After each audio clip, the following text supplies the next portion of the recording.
Have we gotten a breakdown from the state on anything? No? I have a slide on it. That was Okay. great news. All right, so we are live now. Wonderful. We are live, so if you'd like to, I say welcome to the November 13th, 2025 Finance Meeting. If we could do roll call. Present. Present. All right, thank you. It's all yours, sir. all right. So we will jump to the agenda. I'm looking for approval of the agenda for today. So moved. Second. Thank you. And since we didn't have a quorum last month, we're looking to approve the September 11th committee meeting minutes. I will make that motion. Second. All right, done. And I'm assuming since we didn't have a quorum, we can't approve. I don't last believe month's so. meetings. Yeah, it's We have them in there. strictly informational. For informational, I tried to identify it as such. Yes. Okay. So it was great to wake up to yesterday's newspaper and see that a budget was moving forward. I heard today that the federal government, budget was approved last night, and so as of the 13th November, we are back open and doing business. So I inserted into the agenda a couple of updates relative to this. We have a meeting at the IU tomorrow in which the executive director of PASBO is going to be there. And I'm hopeful that as the information gets out, we'll get a better understanding, and we'll look to include that in next week's update, how it is impacting the district. Okay? All right, might want to add that as part of the superintendent's update as well for the general meeting on the, whatever it is, 25th. Yeah, that's a good point. We'll do that. We'll give the summary. This is what was included in the budget. $105 million increase to basic ed, a $40 million increase to special education.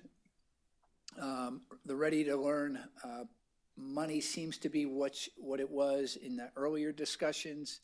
It's all really going to the adequacy. There seems to be some additional money to the block grants. Our block grants, $374,000. It's the same typically year over year. But it's good to see that in there. There's a couple other spots for mental health, for facilities. There was a little work done that we also received cyber transition last year. It was about $100,000 for us. That was excluded this year, although they did, down in the details, they did begin to make some changes to how to account for and how to charge charter schools. And they've removed a number of expenses, which should be good for us, right? It'll reduce our overall charter per student cost. So the amount of 8 or 10,000 is not even in the budget then? Pardon me? The 8 or 10,000 proposal there was, No. it's not there. Right. No. So that seemed to go quickly, right? I thought there was, for the first time, there was sort of a unilateral buy-in. I forget the Republican's name that produced a report that talked about it, so I really thought we had a shot at it this year. But there is no utopia. And so they did make some minor changes to how charter schools operate and what they can do.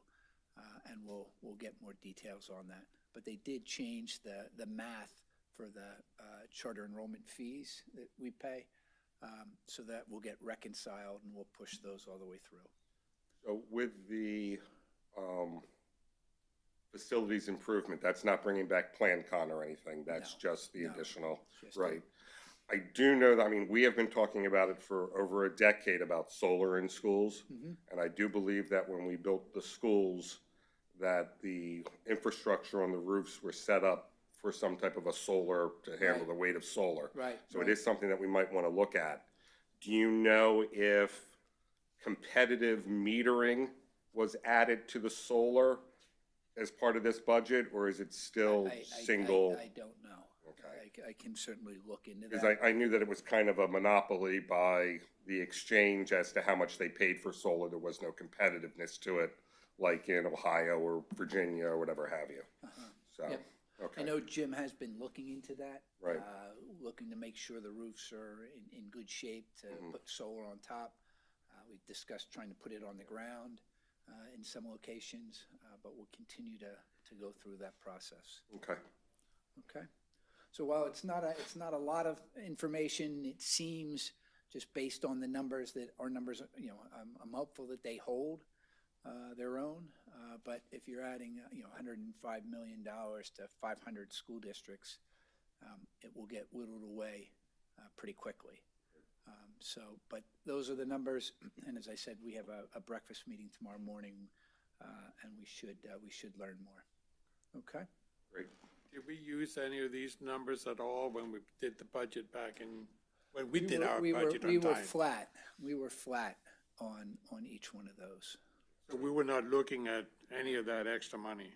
We were not. So anything we receive is an We were increase. not. Should be gravy. We erred on the side of caution. Okay.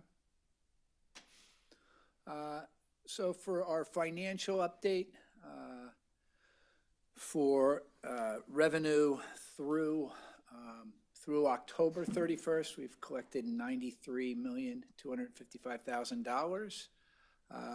You know, the large piece of that is all local revenue, and the majority of that is all related to our tax collections.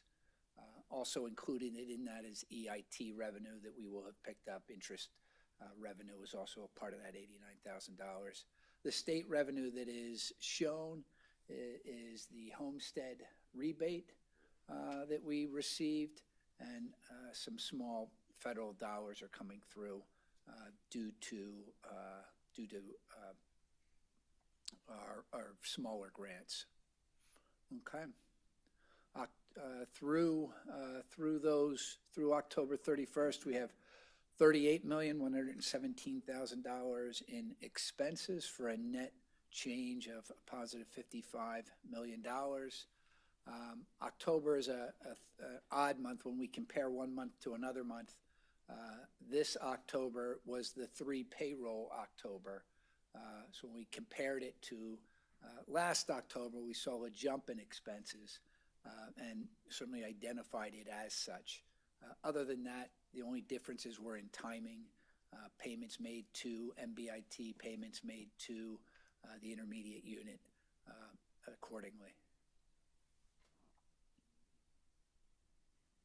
This just shows the detail of the revenue, and you can see highlighted the absence of state funding. And then the other pieces that make that up, so you can see the taxes, again, the investment earnings. Are we starting to see a decrease in the liquid asset fund rates? A little bit, yes, a little bit. It seems to be slowing down, Right. but that's more recent than long term, right? We were holding in that low 4.3.5 range for most of the first several months. I mean, despite the fact that the state has not given us money that we'd be investing, we're still kind of like right on target Yeah. for what was budgeted. Yep. So Yep. hopefully once we get that revenue in, we'll have a little bump. Yep, agreed. Okay. And then the details of our the $38 million in expenses as shown here by function code. Wasn't anything that really jumped out. Most of it seemed in line and trending as we would have expected it to. How are we with expected substitute expenditures versus actual at this point? Substitutes are running pretty close to the line. Okay. If I'd like to have seen a little more space in there, but they seem to be tracking. We carried a number similar to last year's, $1 million, and they're sort of trending towards that, Okay. So we're on budget, fairly basically. consistent. Okay. Okay. This slide just shows the absence of the state. I sort of put those together before I knew for sure it was signed. And as you can see, you know, the shortfall really through October, you know, it was $10 million in the back of my head, but that was really focusing on what we were losing, what we weren't getting revenue-wise for FY '25. But it was important to see that we also didn't get our FY '25 PSER subsidy payment, which is, you know, almost $3.5 million. So we anticipate that money rolling in and then moving forward.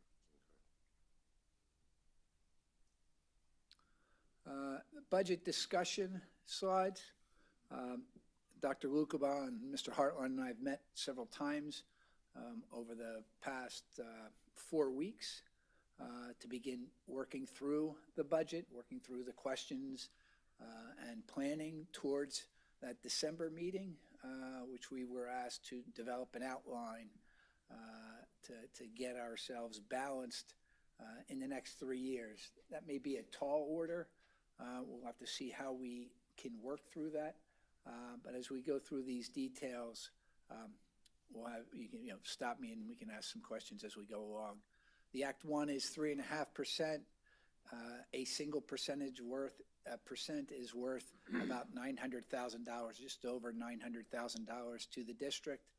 And the other news is the support, as we know, the support staff agreement ends on June 30th. So we'll need to be working on that as well. We attended a negotiations meeting, myself, Dr. Lukaba, and some members of the HR team at DIU that proved, there's some helpful insight into that. But it was really 3.5, is that already set, or is this still a moving target? 3.5 is set. That's set. It's set September 30th. Okay. This slide just shows sort of our history and where we've been. And as we've talked about in last year's budget discussions, right, it projects, the IFO is projecting a declining Act 1 number. So at 3.5, that's worth just over $3 million, $3.1 million to the district. That number will continue to decrease.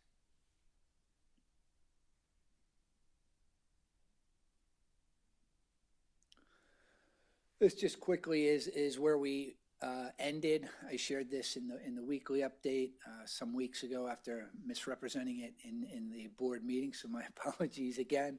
The 4.7 was the corrected number, 4.7 after we reduced the increase from 4% to 3.75%. That added another roughly $250,000 to the deficit and shows where we are going out. So this hasn't changed. There's nothing been new to that, just as a base point for the discussions. This slide just looks at the expenditures by sub-function, instruction support, non-instructional capital debt service on the left, and then sort of by object code, salaries, benefits, purchases, supplies. And you can see the overwhelming majority of our expenses, 70% of them, are tied to salaries and benefits, right? Two expense categories that we're going to be looking to manage. Supplies there are certainly supplies. That's $5 million, right? Some of the purchases included in there are MBIT, is the IU charges. So there's a lot of work that we need to do. I think this just shows you where the money's going today. Any questions? What, have we gotten a first look yet for health insurance? We expect the first look in early to mid-January. right? We worked with them over the past couple of years to speed up their looks. We used to get a first look in March. And we said, that may work if you're a county or a municipality, but it certainly doesn't work for us school districts. I know my first look was ugly, so. Yeah, we heard, Rebecca, who oversees the IU's consortium, she threw out a number of 10% on Monday when we were there. I'm hopeful we're not there. We continue to see growth in prescription costs to the same tune. I think we talked about that several weeks ago, really to the same tune that we have been, right? We're seeing modest declines, but not what we were hoping for. We've seen increases in individual copays, but no relentless on the funding.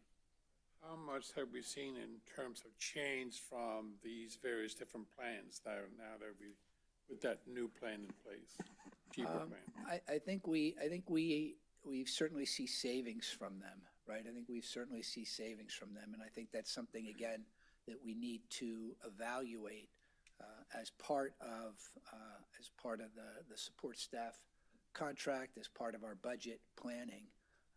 Looking at sort of tightening that up, right? We've added different tiers of plans, and we've got to try to figure out how best to manage that. That's always a question. We have certainly increased the number of lives, number of people who we provide benefits to over the course of time.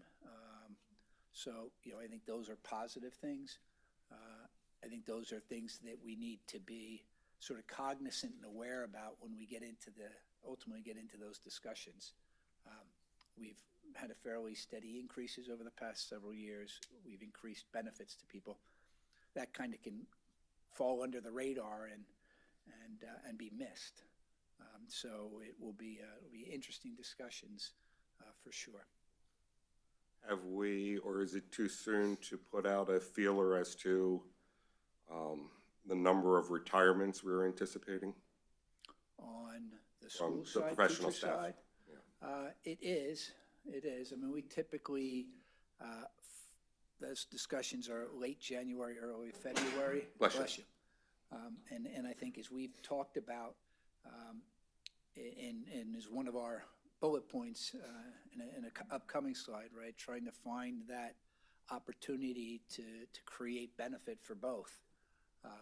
I think we moved that number last year. I think when we did that, we added, 2 or 3 teachers to the pool of retirees, and that, is paid for before October, right? Well, we do have a sizable group that could potentially retire. We do. We have, as has been shared, right, the majority of the CEA group on the grid is the bottom right-hand corner, right? So they are well tenured, and we benefit from that. Their experience sure. is invaluable. To some extent, I think, as Dr. Lukova pointed out a month or so ago in a different discussion, right? It's also worrisome, right? As if you had such an exodus, it would be difficult, despite the benefits of teaching here at Centennial. If you ever had a mass exodus, that would, because everyone retires together, that would be a challenge. So I think it would serve us collectively if we can find a way to tease that out a little bit and get some movement into the top left. So yeah, certainly in the next 5 to 7 years. Yep. I mean, 30 years ago, we had a hiring boom. So, it's just cycling through. Okay. This slide just shows some thoughts that we've been working through. First, we sort of had a goal of fiscal responsibility through this comprehensive examination of expenses, and really a focus that advances high-quality student outcomes, right? Our compass, as part of our planning, comprehensive planning, they've come up with this compass and sort of the North Star of that being students and student achievement. I think we want to make sure that we maintain that compass and maintain that focus, as we have been, but on students and student outcomes. Some of the ideas that we have discussed is a review of the high school schedule, a review of out-of-district placements. We have 2 classrooms that are run by the IU at Davis and staffed by the IU. If there's a way to be able to bring some of those things back in-house, elementary school staffing and how we go about adding teachers to that. Grants, continue to look for and apply for grants, different opportunities around advertising, around stadium advertising or gymnasiums advertising, are in there. Planetarium, the planetarium, we've talked about that. I don't think there's a landslide of cash coming in from that, but it is good to see the planetarium is back up and beginning to run. We're going to be utilizing that this year for the school year for our own students as they connect sort of the wit and wisdom programming to real live stargazing inside of the planetarium. And just for everybody's information, we did, promote the idea of creating a new course for the high school students yesterday. Okay. All right. We have retirement, looking at retirement incentives, as I mentioned, sub-expense and overtime reduction are all areas that we've been, sort of putting out on the table and trying to figure out ways that we can use each one of those and evaluate that impact to the budget and to that budget over that 3-year window of time. Good. Sort of on the challenges side, and I think it's a tall. It will be a tall order to go, as we go through this. So the challenges lie ahead of us. This slide just shows sort of our contractual commitments over those 3-year period of time, right? If just based on, not including benefits, but just based on the CEA contract, the support staff contract, the support staff, as well as the Act 93. And for the support staff, I'm just plugging in the same percentages that the Act 93 folks received. Shows you just over $3 million in increased compensation costs, including, that includes not just salaries, but includes payroll tax and PSERS, albeit at 50% of that cost. So it's a true $3 million that we're looking at there. And then you can kind of see as those years move through that planning window, it drops in 28, 29 for CEA as I return, just hypothetically return the amount of money applied to their salary grid back to back 1 full percent. So instead of the 225 that is there now, it would be 125. But again, it's just for planning and discussion purposes. Without that, it would sort of be similar to the prior 2 years. Okay. Challenges certainly within special education and out of district placements is for real. Our special ed costs continue to escalate year over year. I think we are trending positively as we did last year. Last year, as you guys will recall, and I think it came out of the finance committee to really just begin to track numbers of students that we have in various outplacements, whether that is at the IU or in a sort of additional other school.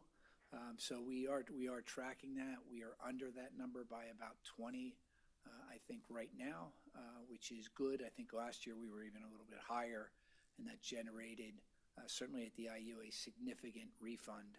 So at this time is, the numbers number being less, 20 less, is that due to graduation, or is it It's due to anybody coming it's back? It's just sort of the planning, right? The reality of what one has planned for and what we experienced, right? So we anticipate, as we all do, look forward and trying to understand those expenses as we do evaluations of incoming students.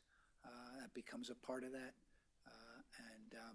And so, again, I think we're behind. We added some students just because we don't know, right? I mean, it's never a science, right? When a student shows up at the door and they need special services, we can't opt out, right? We can't send them down the street. But I think so. Those are what drive those numbers. The Act 1 rate sort of continues to frighten me a little bit, and the decline to the Act 1 rate, and our ability to hit the Act 1 rate or plan to go above the Act 1 rate in some sort of a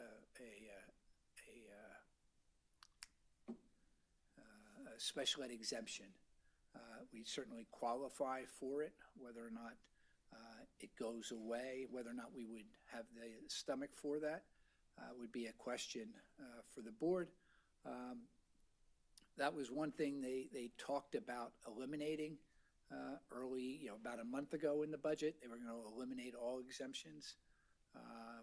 And I think, having not seen all of the details, or read through it all, I think that stayed in. So I think we still have that opportunity should the board look at that.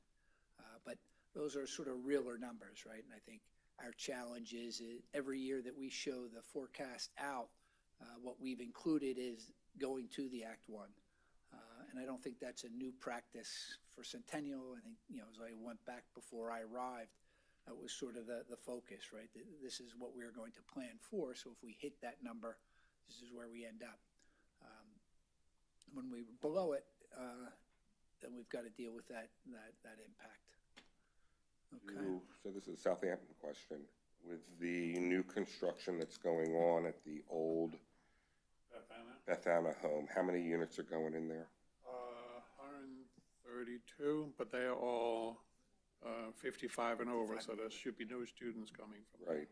But so we Just should. a little bit more money, and they're working hard on that place. Yes, so I'd say, How is many there units? any anticipation? 132, I believe it is. Yeah. Is there any anticipation as to when the first move-in might be for that? That I do not know, but I know they are setting they're expecting the cost to be about 700 and something, a unit. Wow, okay. So we could see an unexpected bump sure. between real estate transfer and tax revenue from those units. No, absolutely. That may, I think you that is something that have the definitely. opportunity. But I would say they're at least a year out. I say, I know that they're moving on them, but that's what I'm wondering. Right. Whether or not, right. we'll start seeing them come online next fiscal year. Right. I mean, that's a big community. I know my own community. We have a number of over 55 developments, right? Yeah. That from a township and municipality, they don't have students, and we don't. The township doesn't dedicate the streets, so whereas most of the township services like trash pickup are paid for people in those developments, it is not. Okay. We also look at the declining interest rates, sort of investment income. We had benefited greatly over the past 3 or 4 years relative to the change in those interest rates. 4 years ago, the district's earnings was $70,000, right? A year later, it was $2 million, right? So they produced significant positive variances, right? And as a planner, as we went through our budgeting process, we were able to push that money aside and transfer it to our debt service fund and be able to save it for a rainy day. We're not expecting that to continue, right? We expect the interest rates to continue to be pushed down. It's just a matter of timing and how far down they will go over this window. We're still earning less this year due to already tapping into some of the money that we had. I think, as Mr. Hartline asked, right, I think in the first couple of months, We haven't seen a significant change, but we anticipate our rates to be going down. We've tried to push as much money in as we could to maximize, in reality, we almost have 100% of our funds invested in one way, shape, or form. We sort of maintain a zero balance account for our expenses, and money is sort of moved in and out of those funds. We have a longer term plan set up, but we're getting interest above standard interest in all of our accounts, working with PISLAF. So they've been a good partner to us as we've gone through that. And I think, last year to this year, I think we experienced probably close to $1 million difference from 2 years ago to FY25 that we're closing out now. And we forecasted it to drop as well. I think the long term, we were looking at, between $250,000 and $500,000 each year, less than the preceding year. And then with not receiving state funds, that expedited the drop as well. That's right. Sure. Sort of on that delta of $12 million, right? Right. As you 3% said, over. right? Exactly. Yeah. In all of those areas, I'm wondering if I can start withholding my income tax, can I do that? Because, I can't get to the airport now or whatever it is. A little crazy, but it's all behind us, so we'll look forward and smile. Sort of inflationary pressures, I think, is always a concern. Certainly first and foremost in that are healthcare costs. We've been reaching out and working with Steve Fallon to look at our plans, to assess our plans and how to keep them in place and how to maximize them for our employees as well as for the district. Okay. And last but never least, the cost of special education. There's nothing new there. Costs for special education across the Commonwealth and across the country have escalated, and good things like IDEA that had a lot of promise to it never really fulfilled its goal. The couple of $1 million that you get, $3 million you get in special education funding, again, doesn't meet the need. The number of students who are being identified is skyrocketing, as are the costs for those people who provide those services, psychologists and the like. Any questions? No. Last, and this is simply for pictorial, as we tried to frame how we want to try to get at and be able to present in December. We had versions of this. We look at as the plans or the things that we're targeting, when they start and the savings they would produce, sort of up top, and then below the savings each year, and then the deficit as it trails off. Those are sort of all the things that are going on here. At our last meeting, we talked about color coding the bars. So this is sort of the yellow, having like a yellow period, if you will, is in the planning, because a lot of these things will take considerable time to plan, and then a point of when we start hitting the savings, right? So we will look to incorporate that into our planning, but we were trying to put together how do we get all of this information into a single deck, and looking at this as a possibility to do that, right? Again, just identifying those areas and then savings associated with it. Next steps, I have a meeting scheduled with the high school to begin reviewing just schedules and just trying to understand what's that worth and how we can go about thinking through those answers and those questions, as well as working with our special ed team around the costs and what we have going on there.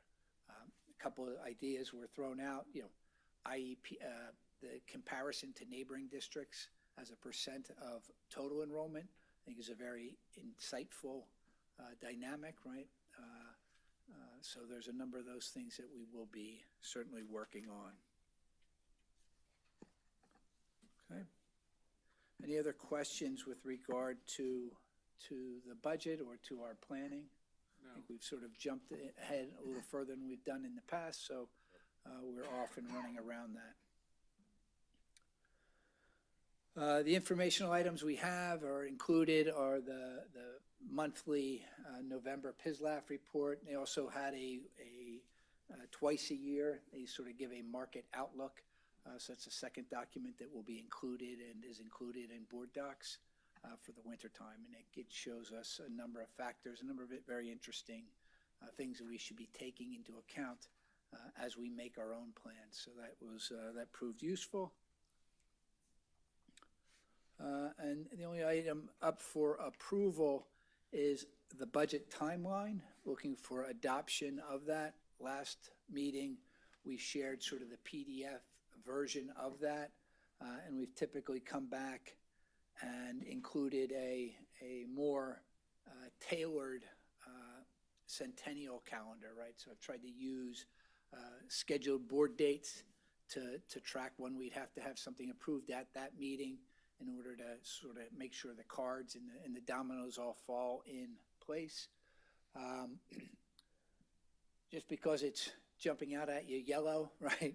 Those yellow items are tasks that are needed should we look to exceed the Act 1, right? So that date of January 27th is when that decision would be made. At the January 27th, we either come back with a preliminary budget that we want to move forward, or we look at the opt-out resolution, right? If we went the opt-out route, which says the district will not exceed the 3.5% Act 1, then everything in yellow sort of goes away, and we return to a little more condensed schedule.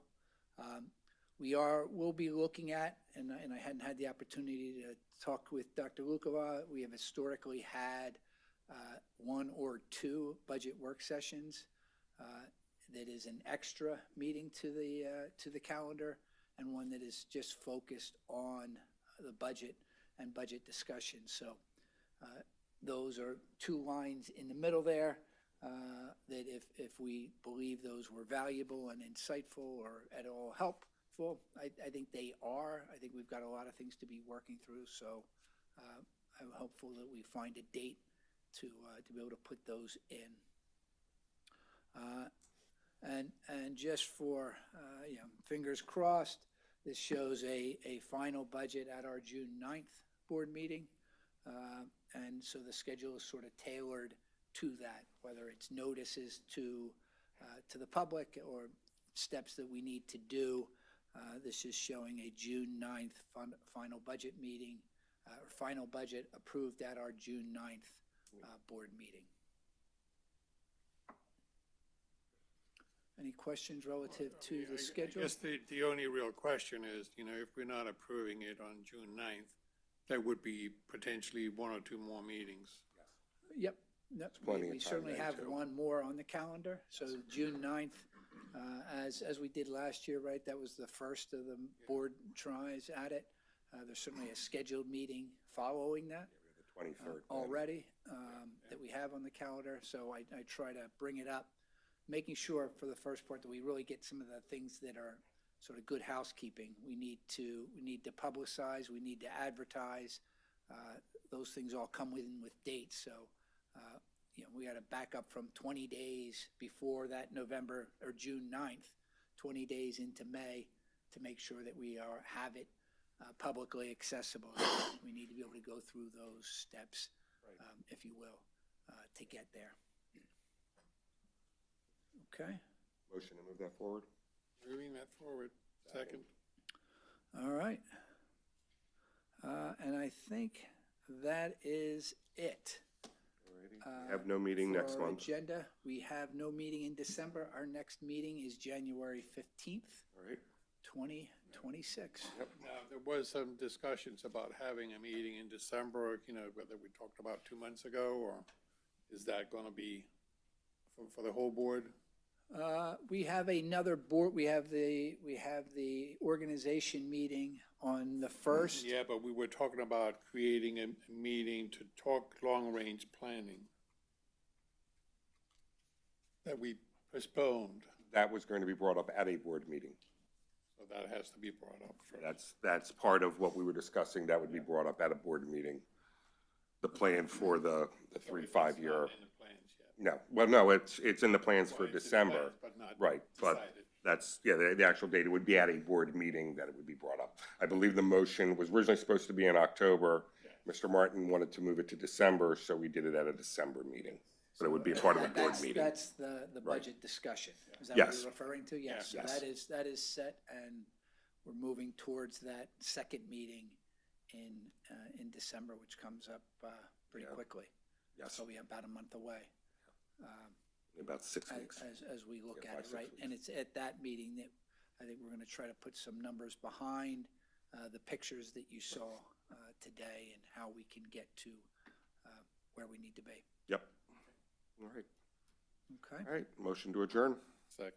All righty, thank you all very much. I Thank say you have a very good much. holidays, and we'll see you in January.